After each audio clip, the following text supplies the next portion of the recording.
Ok, ahora vamos con la materia de geografía, que igualmente consta de 12 reactivos que va desde el 93 hasta el 104. Comenzamos. Dice 93. Componentes del espacio geográfico que incluyen las actividades que se relacionan con la producción, transporte, comercialización y consumo de bienes y servicios. Esa parte de comercialización es la importante, la que nos da la pista de qué tipo de componente del espacio geográfico incluye. En este caso es la respuesta C, económicos. ¿Por qué? Porque la comercialización, la producción, etcétera, todo forma de una parte de una cadena de producción, que es todo lo que da dinero, ¿no? En primer paso, la producción sería la obtención de las materias primas, de las actividades primarias como agricultura, ganadería, etcétera. El transporte, obviamente, se debe de llevar la materia prima de un lugar a otro. Primero, ¿qué pasa? Se lleva pues a las fábricas, a las manufactureras, para poder transformar la materia prima en algo ya comercial. Y después todo eso también se transporta a, por ejemplo, la tienda, los autoservicios, etcétera, ¿no? A los centros comerciales grandes. ¿Para qué? Para que la gente lo consuma. Y todo esto que produce, dinero.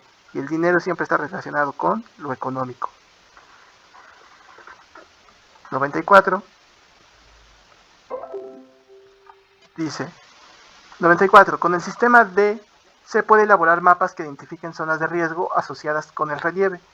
El relieve es todo lo que nos dice pues cómo está el terreno, si está montañoso, plano, llano, etcétera. ¿Qué sistema nos ayuda?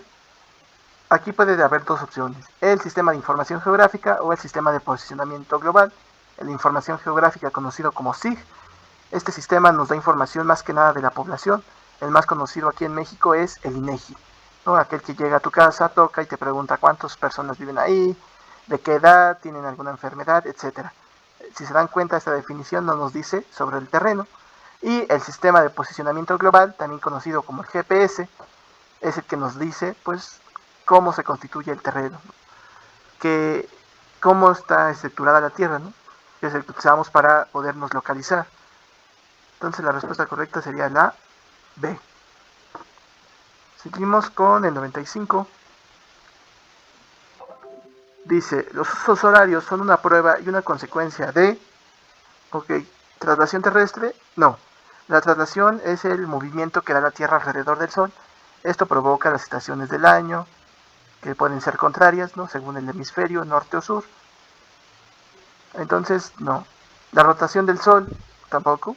Más que nada está relacionado con la rotación de la Tierra, que sería la rotación terrestre, que sería la C.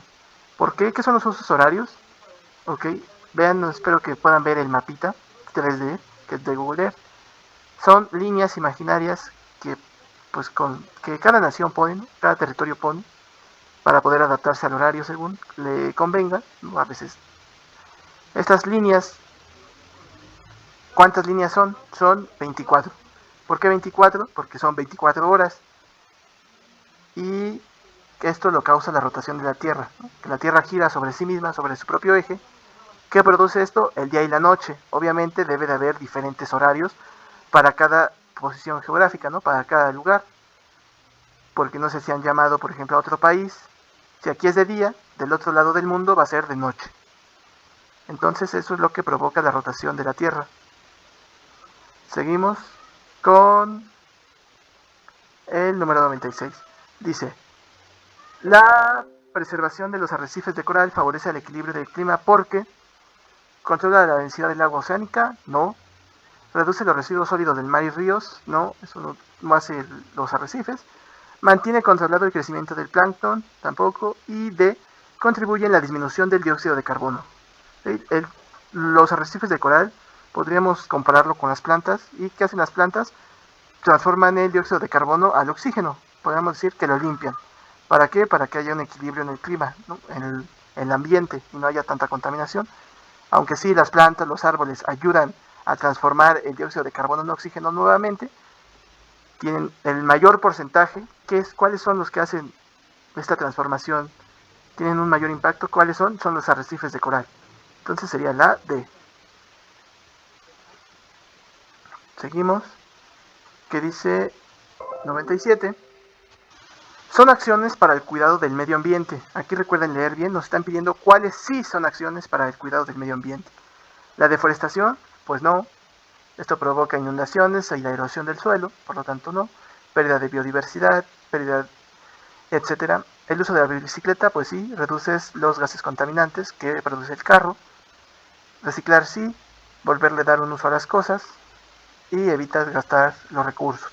Reforestar sí, ¿no? Plantar los árboles nuevamente. Y uso de aerosoles no, esto provoca los gases de efecto invernadero que vimos en geografía, lo que produce el calentamiento global. Entonces sería el 2, el 3 y el 4. ¿Cuál es el 2, el 3 y el 4? ¿Dónde está? El 2, el 3 y el 4. Aquí. Es la B. 97B. Seguimos con el 98.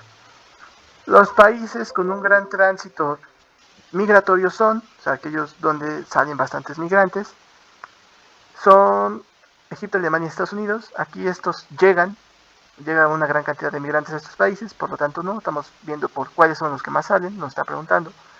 Canadá, Francia y Japón igualmente son a donde más llegan migrantes. Al igual que España, podemos decir que India y Brasil sí tienen una gran salida de migrantes, pero no, España pues es a donde llegan. Turquía, Marruecos y México. Pues sí, de México salen muchos migrantes, generalmente a Estados Unidos. De Marruecos pasan por el estrecho, llegando a España generalmente. Y de Turquía, la mayoría de migrantes va hacia Alemania. Entonces se dan cuenta de que casi estos se complementan con esto. Por lo tanto, la respuesta correcta sería la D. Seguimos, 99, que dice 99 entidades mexicanas ubicadas en la región pesquera 4. Ok, tenemos un mapa aquí de México, en donde pueden ver la región 1, región 5, 2, 3 y 4. Nos están pidiendo esta región. La que es de color verde, si se dan cuenta, se compone del estado de Quintana Roo, Yucatán, Campeche y Tabasco. Por lo tanto, en estas opciones debemos de buscar esas. Aquí está, Yucatán y Campeche. Entonces sería la opción D. Continuamos. 100.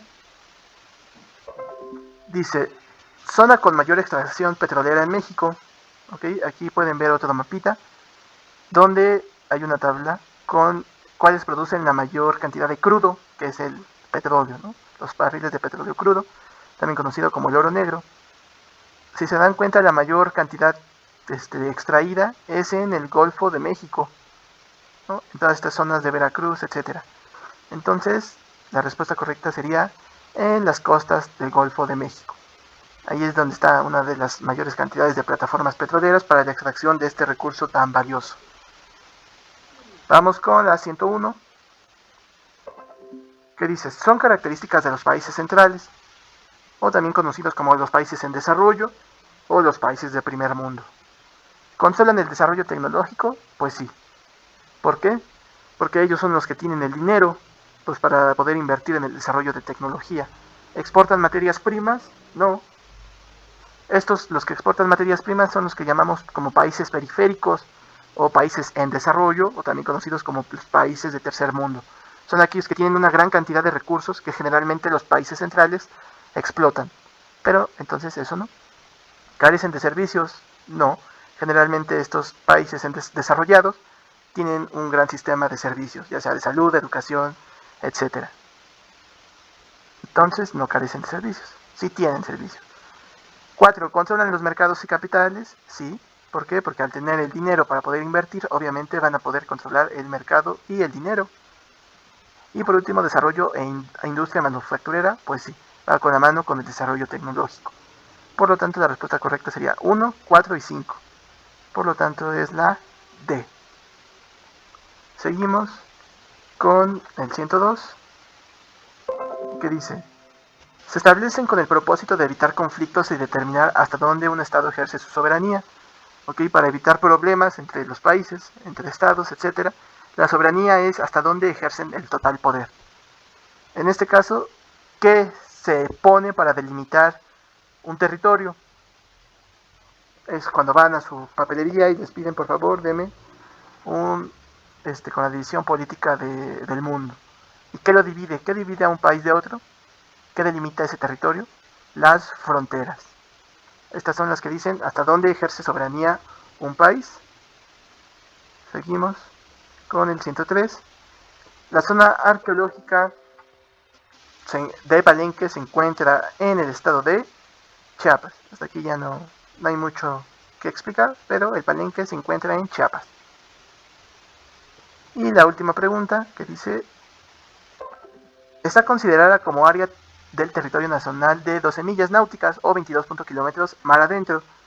Esa es la respuesta A, el mar territorial.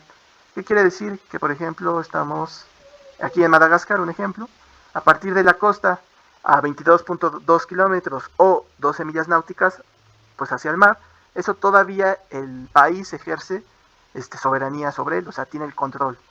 Ya pasando eso, estaríamos llegando pues ya a aguas internacionales. Y sería todo por geografía, estaré subiendo las demás materias.